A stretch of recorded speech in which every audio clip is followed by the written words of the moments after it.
PCOD generally बोलते हैं कि ठीक नहीं हो सकता, अर्ली मेनोपॉज को आप नहीं रोक सकते, लेकिन ऐसा नहीं है। अर्ली मेनोपॉज को भी आप डिले कर सकते हो। मेरी बहुत सारी फीमेल्स हैं जिनको मैं ट्रीटमेंट देती हूँ। फिर इसमें क्या चीज़ करती है, अनवांटेड पिल्स, बहुत यंग एज में गर्ल्स, लैक ऑफ अवेयरनेस है। टीवी में ऐड तो आगे अपनी प्रेगनेंसी को 72 घंटे में रोकें। छोटे छोटे बच्चे इन एक्टिविटीज में इन्वॉल्व हो गए। मैम, होम रेमेडी जानने से पहले ये भी जानना चाहूँगा कि किसी के पीरियड्स परमानेंटली बंद हो चुके हैं तो फिर क्या बदलाव शुरू होता है बॉडी में?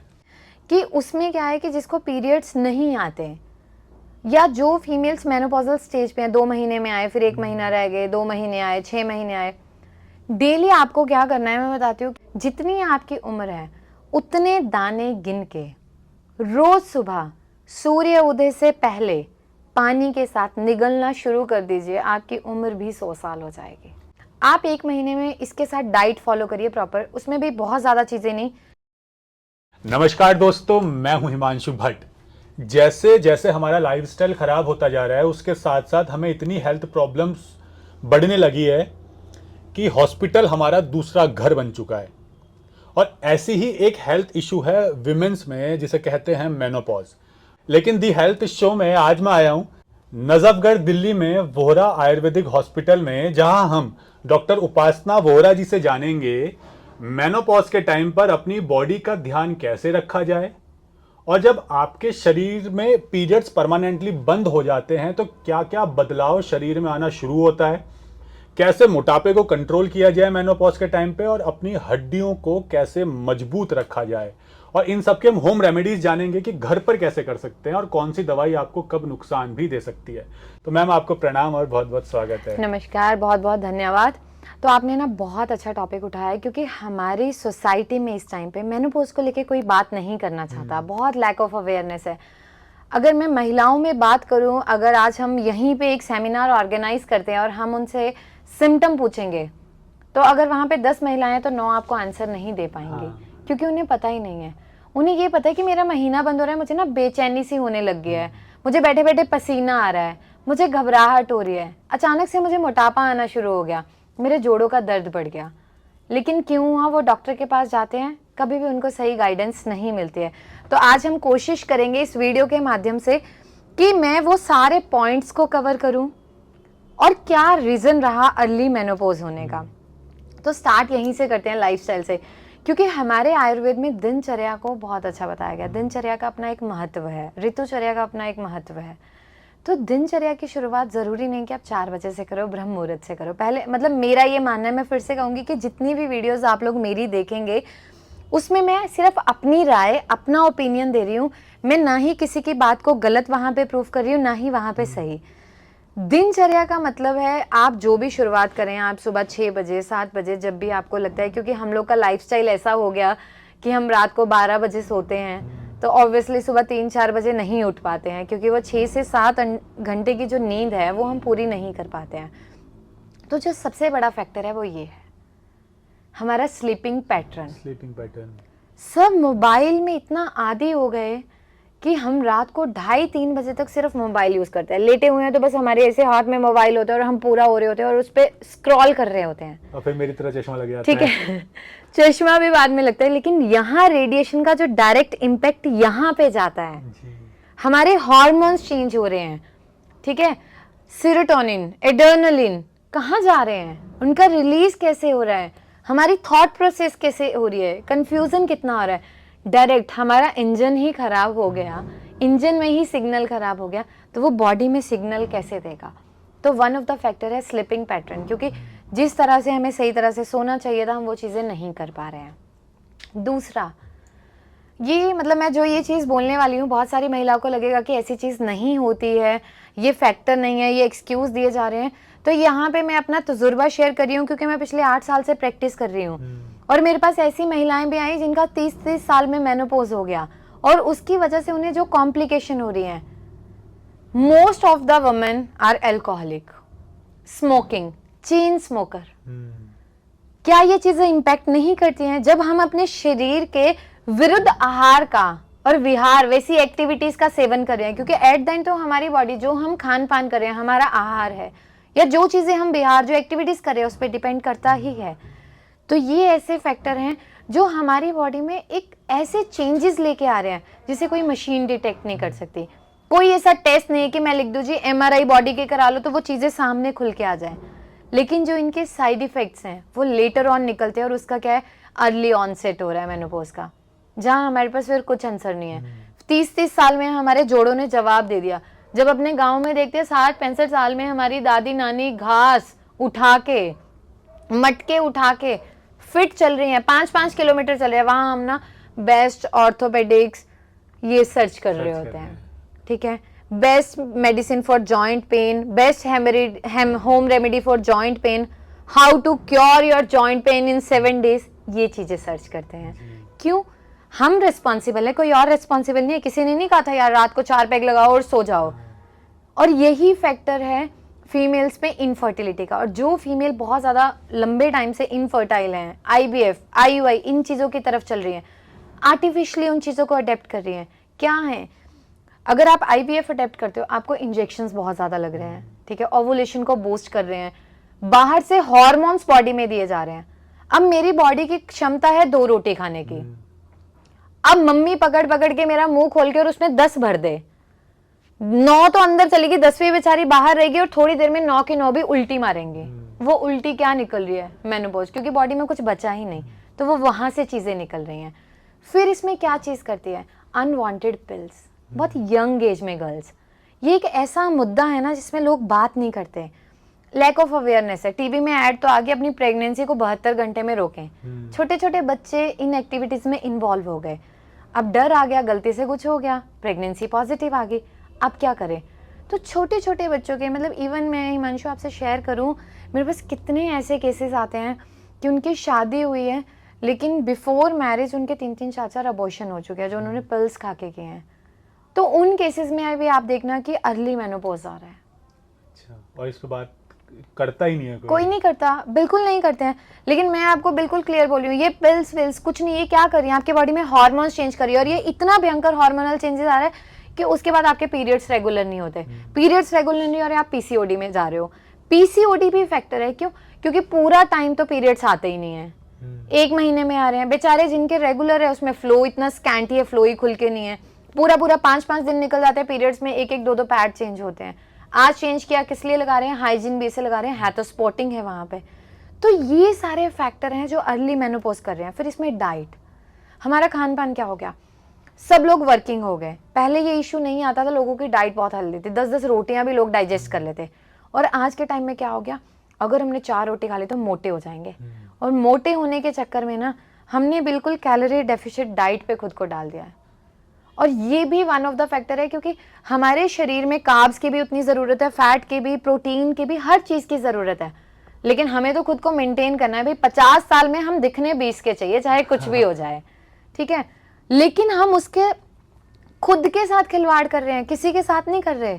हम अपने शरीर के बिल्कुल अगेंस्ट जाके एक्टिविटी कर रहे हैं, और उसका नतीजा हम ये भुगत रहे हैं कि 30 साल, 35 साल, 40 साल में मेनोपॉज आ रहा है। कई बार तो सिम्टम्स क्या है कि 35 साल के बाद आपको ऐसा लगता है कि 2 महीने में एक बार आए, फ्लो आया, 6 महीने में एक बार आए, वो सिम्टम्स बॉडी ने दिखाने शुरू कर दिए, और वो साइंस दे के आपको ना वार्न कर रही है, सुधर जा। लेकिन हम नहीं सुधरते। तो ये सारे ऐसे फैक्टर्स हैं। मैम, ये तो फैक्टर्स आपने बताए, लेकिन स्टार्टिंग में आपने कहा था ना कि मोस्टली विमेंस को तो पता ही नहीं है कि सिम्टम्स क्या होते हैं। तो आप ही बताइए कि कोई भी विमेन कैसे आइडेंटिफाई कर पाए कि उसका मेनोपॉज का टाइम आ रहा है। देखिए, सबसे पहले जो बॉडी हमें दिखाना स्टार्ट करती है, बेचैनी, जैसे मैं यहाँ बैठी हूँ, थोड़ी देर में मुझे लगेगा ऐसे मेरी बॉडी डेड हो गई, काम करते करते थकान ज़्यादा होना, बैठे बैठे पसीना आना, जिसको हम त्रेलियाँ बोलते हैं, हॉट फ्लैशेस, ठीक है, बॉडी ठंडी है पर पसीना आ रहा है, पैरों में अजीब से झुंझुनाहट स्टार्ट हो जाती है, घुटनों में दर्द होता है, मोटापा आना, चिड़चिड़ापन आना, छोटी छोटी बात पे गुस्सा आना। और मोस्ट ऑफ द वुमेन अपनी बात को इतनी बार रिपीट करना स्टार्ट कर देती हैं, तेरे से होता नहीं है, तू कर ले, तू कर ले। बच्चे भी समझने लग जाएंगे कि मम्मी को कुछ हो रहा है, पर मम्मी को समझ नहीं आता। 10-10 बार उन चीज़ों को रिपीट करिए। तो ये जब चीज़ें आपकी बॉडी में स्टार्ट हो जाए ना, 40 एज, 45 एज, तो आप समझ जाइए कि बिल्कुल आप मेनोपॉजल स्टेज पे जा रहे हैं। इस टाइम पे अगर आपने खुद को मेंटेन कर लिया, डाइट अच्छी लेके, और डाइट में भी शकरकंदी बहुत अच्छा काम करती है, नहीं खाते लोग, ठीक है। स्वीट पोटैटो जो है बहुत अच्छा काम करती है, ठीक है। कैल्शियम रिच डाइट, आपकी बॉडी में उस टाइम पे ना कैल्शियम, B12, विटामिन डी, क्योंकि बोन की डेंसिटी को स्ट्रॉन्ग करना इंपॉर्टेंट है। और ये कैल्शियम ऐसा नहीं कि सिर्फ आपको दूध ही पीना है, आपको नहीं पसंद आप मत लो, there are so many sources कि आप कैल्शियम लो, आप पनीर ले लो, ठीक है। आपको नहीं अच्छा लग रहा, आप प्रोटीन में आप सिंपल सोयाबीन लेना स्टार्ट कर दो, न्यूट्रीला स्टार्ट कर दो, चाप ले लो, कुछ भी लो आप, लेकिन आप लो तो सही। हम नहीं लेते हैं।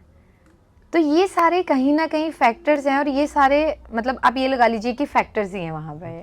मैम जैसे ना मेनोपॉज के टाइम पर इरेगुलर हो जाते हैं पीरियड्स, लेकिन पीसीओडी में भी इरेगुलर होते हैं, तो कैसे आइडेंटिफाई करें कि ये मेनोपॉज के टाइम पर इरेगुलर पीरियड है या पीसीओडी की वजह से है? देखो, पीसीओडी बहुत यंग एज की बीमारी है, आज के टाइम में 30, 35, 40 तक भी हो रहा है सिस्ट, लेकिन आप ये सोचिए कि आपका through out life periods regular रहा, लेकिन आप 40 क्रॉस कर गए, उसके बाद ये इशू आ रहा है, तो इट्स वेरी क्लियर कि आपको वो आप मेनोपॉजल स्टेज पे हो, और उसके साथ मूड स्विंग्स आ रहे हैं, extreme hair fall is there, ठीक है। नमनेस मैंने आपको बताया, झुंझुनाहट, बैठे बैठे ना घुटने का ऊपर का हिस्सा तो एक्टिव है, घुटने के नीचे का हिस्सा काफ मसल्स उसमें बहुत पेन हो रही है, हाथ भी लगा रहे हो तो pain, these all are menopause, पैरों में जान ही नहीं है। तो मैम अभी इन चीज़ों को अगर मैं अलग अलग पूछना चाहूंगा कि मान लीजिए मेनोपॉज का टाइम है, किसी का मेनोपॉज तो घुटने में दर्द है, मतलब पैर वीक हो गए, हेयर फॉल भी हो रहा है और मोटापा भी बढ़ रहा है, तो आप इसको अलग अलग बताइए कि मेनोपॉज के टाइम पर वो घुटने का दर्द या अपनी हड्डियों को मजबूत कैसे करें?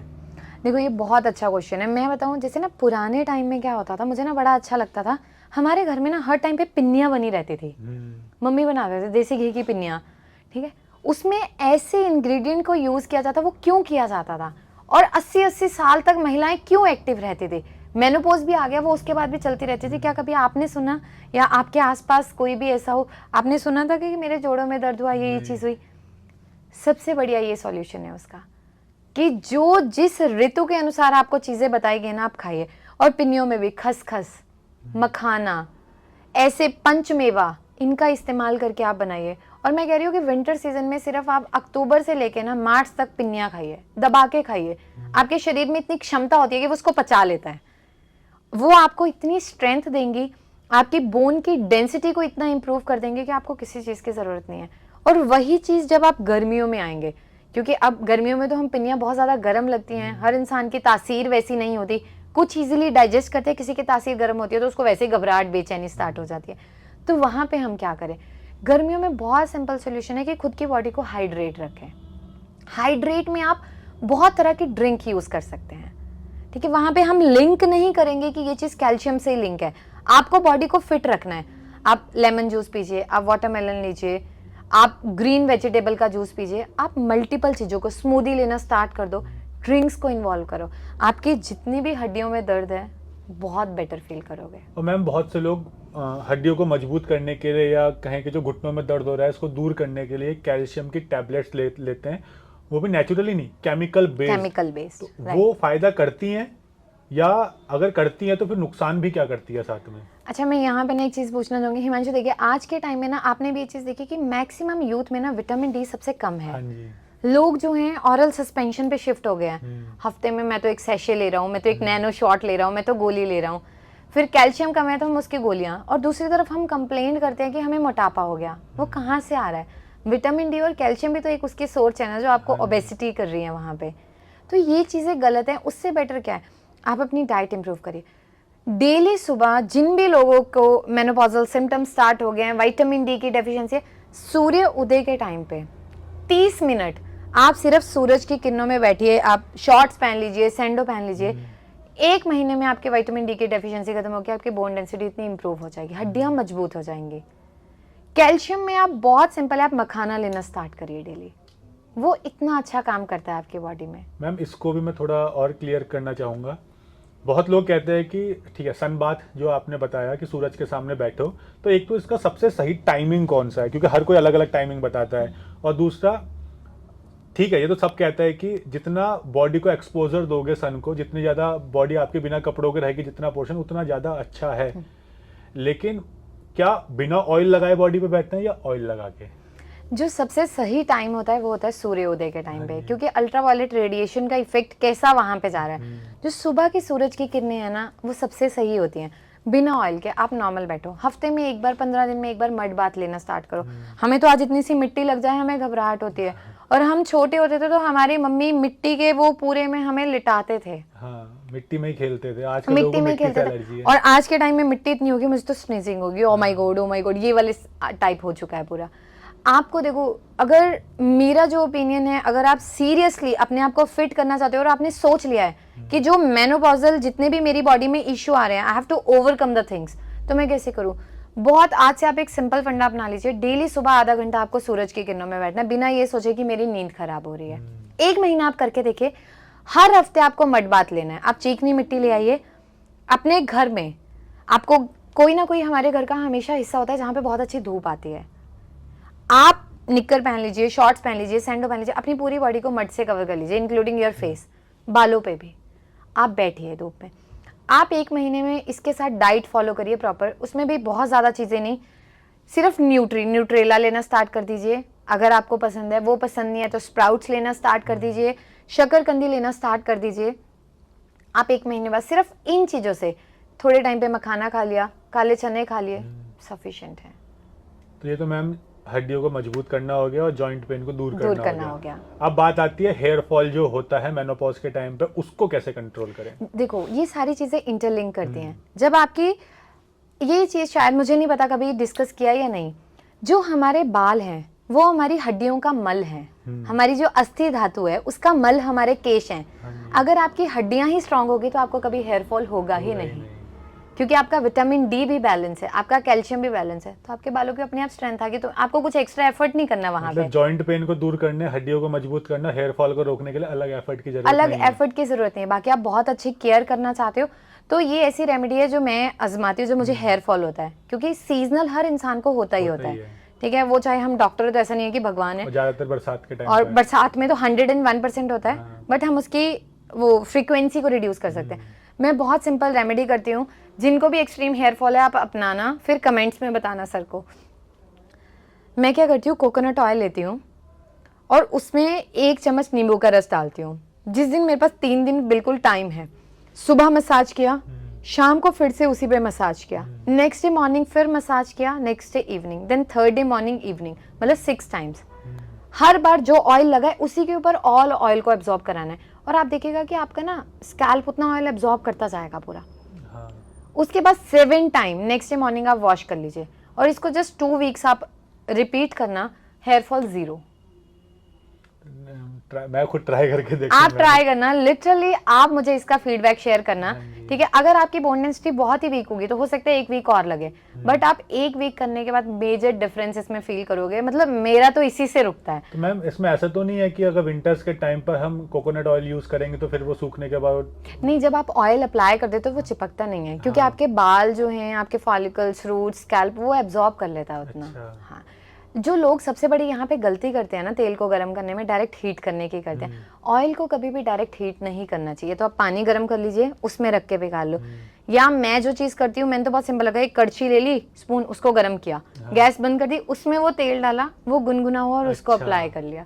तेल को जब भी आपने डायरेक्ट हीट कर दिया उसका गुण खत्म हो गया। इसीलिए तो हमारे घर में बोला जाता है, हमारे बुजुर्ग बोलते हैं कि खाने को बार बार गर्म करके मत खाओ, तुम्हारी हड्डियां कमजोर होंगी, क्योंकि अति हर चीज की बुरी, और एक्सेस में वो चीज विष का रूप लेती ही लेती है, और वो आपके शरीर को खराब वैसे भी लोगों को आजकल आदत पड़ गई, सुबह बनाएंगे उसी को दिन में, उसी को रात को, उसी को अगले दिन तभी तो इतनी बीमारियां लग रही है। मैं फिर से वही चीज बार बार रिपीट कर रही हूँ कि पहले के टाइम में औरतें यार हट्टी कट्टी होते थे, बिल्कुल बिल्कुल उनका चलना, लाइफस्टाइल, मेनोपॉज 50-55 हमने अपने घर में देखा। इवन मैं अपनी मदर की बात करूँ, बिल्कुल खुल के, ठीक है, तो हमने उनका जो मेनोपॉज है वो उनका 52 में जाके, जो उनकी एक्यूरेट एज थी।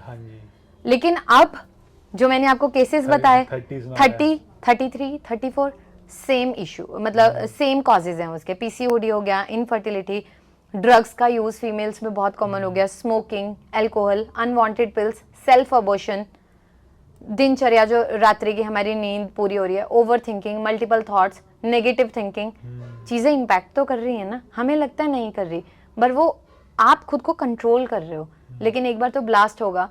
और फीमेल्स में ब्लास्ट होने का सिर्फ एक ही वे है, या तो वो एक्सेसिव ब्लीडिंग करेगा, जो यंग एज में लोगों को फाइब्रॉइड स्टार्ट हो गए, या फिर मेनोपॉज करेगा, वो अर्ली करेगा। मैम अब मोटापे की बात, क्योंकि यही वो चीज़ है जिससे परेशान सबसे ज़्यादा विमेंस हैं जॉइंट पेन के बाद। तो ये मोटापा कैसे कंट्रोल किया जाए मेनोपॉज के टाइम पर? बहुत सिंपल है, जस्ट हफ्ते में एक बार फास्टिंग स्टार्ट कर दें। और उसमें ये होना चाहिए, मैं ये नहीं बता रही आप कैलोरी डेफिशिएट डाइट करें, ये वो, अपनी ना दिनचर्या इस तरह से सेट कर लें कि दिन में आपको 8 घंटे खाना है, उसमें आपका जो दिल है वो आप खाइए, और 16 घंटे आप नॉर्मल पानी पीजिए। उसमें ये नहीं चलते हुए किचन में बिस्किट दिखा मैंने खा लिया, नमकीन दिखा मैंने खा लिया।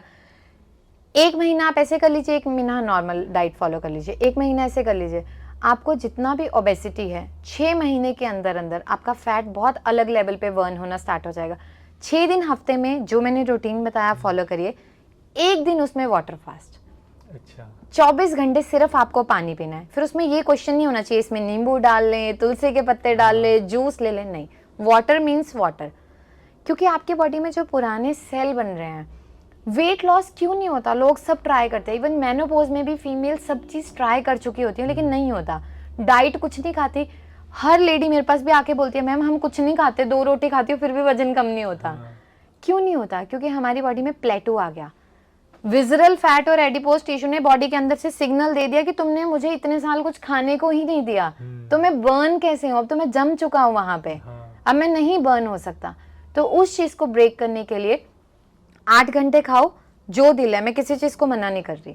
16 घंटे पानी पियो। इंटरमिटेंट फास्टिंग देखो अब आना शुरू हुआ, लेकिन हमारे शास्त्रों ने ये चीजें पहले ही बता दी कि शरीर का शुद्धिकरण बहुत इंपॉर्टेंट है और वो पानी से होगा। क्यों? क्योंकि पानी 0 कैलोरी है। 24 घंटे आप 0 कैलोरी पे रहे तो 24 घंटे में आपकी बॉडी अंदर से कीटोजेनेसिस स्टार्ट करेगी, मतलब वो सेल को ब्रेक करना स्टार्ट करेगी।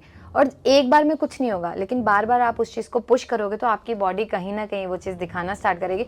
और विद इन मंथ में चैलेंज से बोल सकती हूँ कि on an average 4 to 5 kg weight reduce होता है, सिर्फ 5 kg। तो मैम अगर मैं इसको थोड़ा सिंप्लीफाई करूँ तो अब मैं ऐसे जानना चाहूँगा कि ठीक है दिन में 8 घंटे खाना है, तो मॉर्निंग से लेकर इवनिंग तक आप कोई भी 8 घंटे चूज कर लीजिए। कोई भी 8 घंटे, लेकिन बहुत से लोग लेट नाइट खाते हैं, वो भी चलेगा? वो भी चलेगा, वो भी चलेगा, वो भी लेकिन चलेगा। रात को जो खा रहे हो उसको वहां से 16 घंटे काउंट कर लो अगले दिन तक, तो वो मैंने क्या, क्योंकि देखिए आज के टाइम में कुछ लोग बाय चॉइस, ठीक है, कुछ लोगों को मैंडेटरी ये चीज होती है, किसी की नाइट शिफ्ट है, अब वो 8 घंटे भूखा नहीं रह सकता, ठीक है, बहुत कॉमन सी चीज है ये। मैं सिंपल ये कह रही हूँ कि 8 घंटे आप अपनी विंडो चूज कर लो जो आपको लगता है, जो भी रात के 2 बजे से सुबह के 10-11 बजे तक आप कर लो, जो जैसे आपका मन है आप वो चूज करिए। बस 8 घंटे वो, 16 घंटे सिर्फ पानी। मतलब ये है कि सोने से पहले जो आपने खाना खाया है उसके फिर 16 घंटे बाद ही खाना है, उसके बीच में केवल लिक्विड ले सकते हो आप, वो भी पानी वो भी। मैम होम रेमेडी जानने से पहले ये भी जानना चाहूँगा कि किसी के पीरियड्स परमानेंटली बंद हो चुके हैं तो फिर क्या बदलाव शुरू होता है बॉडी में? फिर जो सबसे बड़ा बदलाव आता है वो आता है चिड़चिड़ापन। मतलब वो इतना भयंकर हो जाता है कि they can't control their emotions, वो नहीं कर पाते हैं। इमोशनल ब्रेकडाउन बहुत ज़्यादा कॉमन होता है, और बाकी तो जो मैंने सिम्टम्स बताए वो तो धीरे धीरे आते हैं। लेकिन हमारी संहिता में, सुश्रुत संहिता में एक रेफरेंस है, वहाँ पे बताया गया था कि मेथी दाना जो है, और आयुर्वेद सार संग्रह में मेथी दाना वहाँ पे एक रसायन का काम करता है उस महिला के लिए, और उसका बहुत सिंपल तरीका है लेने का। जितनी आपकी उम्र है, मानो आप 30 साल के हो, आप 35 साल के, और ये उन महिलाओं के लिए नहीं, हर किसी के लिए, जितनी आपकी उम्र है उतने दाने गिन के रोज सुबह सूर्य उदय से पहले पानी के साथ निगलना शुरू कर दीजिए, आपकी उम्र भी 100 साल हो जाएगी।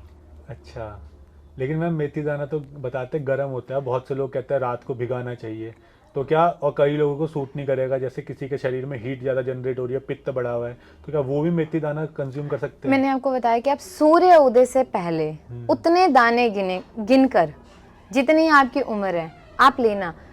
आयुर्वेद में अनुपान, यानी आप किस चीज से ले रहे हो, वक्त किस वक्त पे ले रहे हो, उस टाइम पे कौन सी दिशा, किस तरह से अपना हवाओं का रुख है, ये भी मायने करता है। बजाय कि एक ही मेहनत है, उठना सुबह जल्दी उठना सुबह है और सूर्य उदय से पहले लेना है, ठीक है। तो वो ये एक सुख लाइफ टाइम के लिए आपकी लाइफ को, मतलब ये एक एफर्ट लाइफ टाइम का सुख दे सकता है आपको, और ये सबको सूट करेगा, सबको, मैंने कहा ना, जिनकी तासीर गर्म, जो हमेशा कहते हैं मुझे घबराहट रहती है, मेरी तासीर गर्म, ऐसी वैसे मतलब आयुर्वेद में वात पित्त कफ को डिफरेंशिएट किया गया है। तासीर जो हमारी बॉडी की प्रकृति होती है वो भी ऋतु के अनुसार बदलती रहती है।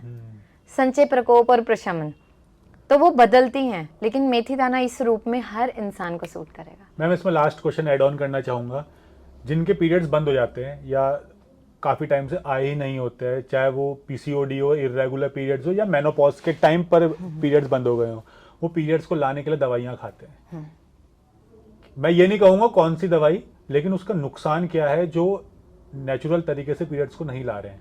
बिल्कुल, सबसे मैंने स्टार्टिंग में भी ये चीज बोली थी कि आपकी बॉडी की क्षमता इतनी है, अब वो नहीं आ रही। आप बाहर से हार्मोन्स ले रहे हो, तो वो क्या कर रहा है, वो 5 दिन आपने हार्मोन्स ले लिए या 21 दिन, जो कि आज का ट्रेंड है, बॉडी को तो खराब कर रहा है ना।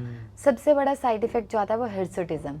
ये क्या होता है मैम? हिर्सुटिज्म हमारी facial hair growth later on वो इतनी वर्स्ट हो जाती है कि आपकी नेक, ब्रेस्ट, थाई, सबसे प्रोमिनेंट ये एरिया होते हैं जहाँ पे मेल की तरह। और इसका कारण क्या है कि मेल की बॉडी में जो टेस्टोस्टेरोन है, एंड्रोजन है, फीमेल की बॉडी में वो चीजें इतनी अप हो जाती है due to excessive intake of those hormones, जो हम नहीं बताते हैं। तो वो हमारी बॉडी पे इतना भयंकर साइड इफेक्ट देता है। और वो छोटी छोटी बच्चियां 12-12, 13-13 साल की 100-100 किलो की हो जाती हैं। फेस, हेयर ग्रोथ, एक्ने, इतने प्रोमिनेंट एक्ने कि बच्चे का कॉन्फिडेंस खत्म हो जाता है, जिसकी वो लाइफ अभी शुरुआत होती है हंसने खेलने की, वो वहां पे दवाइयों पे डिपेंड होता है। लेकिन वहां पे एक होम रेमेडी बहुत अच्छा काम करती है। ये मैंने पिछले लगभग 8 साल से पता नहीं कितने पेशेंट को दी। और देखो, ट्रीटमेंट तो obviously you need for that, कि जो भी आपकी प्रॉब्लम है। पीसीओडी जनरली बोलते हैं कि ठीक नहीं हो सकता, अर्ली मेनोपॉज को आप नहीं रोक सकते, लेकिन ऐसा नहीं है। अर्ली मेनोपॉज को भी आप डिले कर सकते हो। मेरी बहुत सारी फीमेल्स हैं जिनको मैं ट्रीटमेंट देती हूँ। मैं ये नहीं कह रही कि बहुत लंबा ले दूंगी, लेकिन हाँ 3-4 साल तो मैं निकलवा देती हूँ आराम से। अच्छा। इतना अच्छा ट्रीटमेंट काम करता है। दूसरा जो आप पीसीओडी का आप बता रहे थे कि उसमें क्या है कि जिसको पीरियड्स नहीं आते, या जो फीमेल्स मेनोपॉजल स्टेज पे हैं, 2 महीने में आए, फिर 1 महीना रह गए, 2 महीने आए, 6 महीने आए, डेली आपको क्या करना है मैं बताती हूँ कि आपको 1 चम्मच जीरा पाउडर लेना पाउडर है, 1 चम्मच सौंफ का पाउडर लेना है, 1 गिलास पानी में आपको बॉईल करना है। दोनों चीज़ों को बॉईल कर लिया।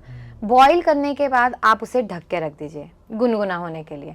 उसके बाद आपको क्या करना है, आधा गिलास दोबारा पानी लेना है, अदरक को अच्छी तरह से पेस्ट बना के उसमें बॉईल करने को रख देना है। उस अदरक के पानी को भी गैस बंद कर देनी है और वो गुनगुना रहने देना। उस अदरक के पानी में आपको 1/4 स्पून यानी 3-4 चुटकी हल्दी के मिला के आप ढक के रख दीजिए। दोनों जब इन्फ्यूज हो गए, दोनों का मिक्सचर को मिक्स कर लीजिए। अगर आपको बहुत ज्यादा टेस्ट का इशू है तो आप उसमें गुड़ ऐड कर सकते हो। सोने से पहले लेना स्टार्ट करिए जब तक आपको पीरियड्स नहीं आते। और ये गर्मी नहीं करेगा, क्योंकि गुड़ की तासीर जो है वो डाइजेशन को बूस्ट करती है, तो गुड़ उसमें वो काम करेगा। ठीक है, जीरा हमने अगर वहां पे गर्मी देगा तो सौंफ उसको कंपनसेट करके ठंडक देगा। अदरक गर्मी देगा, हल्दी बिल्कुल कम मात्रा में है, तो उनके गुण एक दूसरे के साथ मैच हो गए। तो ये ड्रिंक आप डेली रात को सोने से पहले लेना स्टार्ट करिए। 5 से 7 दिन में, 10 दिन में आपको पीरियड्स आ जाएंगे। जब आ जाएंगे आप इसे स्टॉप कर दीजिए। तो मैम आपका बहुत बहुत धन्यवाद कि आपने मेनोपॉज के बारे में हमें डिटेल में चीज़ें बताएं, क्योंकि जनरली मेनोपॉज के बारे में बात करते ही नहीं है। शायद बहुत ही कम फैमिलीज होगी जहाँ पर मेनोपॉज के बारे में भी खुलकर बात होती है, और इसलिए अवेयरनेस भी कम है। तो उम्मीद करता हूँ इस वीडियो से मिली इन्फॉर्मेशन के बाद आप अपनी बॉडी को हेल्दी रख पाएंगे, और चाहे वो कोई मेनोपॉज के साथ साथ कोई सा भी हेल्थ इशू हो, उसमें आप इलनेस से वेलनेस की तरफ बढ़ेंगे। लेकिन एक बात का ध्यान रखें, होम रेमेडीज कंप्लीट ट्रीटमेंट नहीं होता है। ये इनिशियल फेज में आपको मदद कर सकता है इम्प्रूव होने के लिए, लेकिन अगर आपको कोई भी बीमारी है तो डॉक्टर से कंसल्ट जरूर करें। अगर आप मैम से कंसल्ट करना चाहते हैं तो मैम की कॉन्टैक्ट डिटेल्स नीचे डिस्क्रिप्शन और पिन कमेंट में आपको मिल जाएगी, जहां आप मैम से भी कॉन्टैक्ट कर सकते हैं। और अगर आपके कोई भी क्वेश्चन है किसी भी बीमारी से जुड़े हुए और आप चाहते हैं उसकी होम रेमेडीज या उसका नेचुरल ट्रीटमेंट कैसे होता है और आप तक अच्छे डॉक्टर कैसे पहुंचे, तो आप नीचे कमेंट सेक्शन में बता सकते हैं कि कौन सी बीमारी है, क्या आपके और हेल्थ इश्यूज हैं, ताकि मैं कोशिश करूंगा अलग अलग डॉक्टर्स के माध्यम से आपको आपकी बीमारियों का ट्रीटमेंट पहुंचाया जाए, ताकि आप फिट एंड फाइन रह सके और नेचुरली बिना किसी साइड इफेक्ट के इलनेस से वेलनेस की तरफ बढ़ सके। धन्यवाद। Thank you ma'am.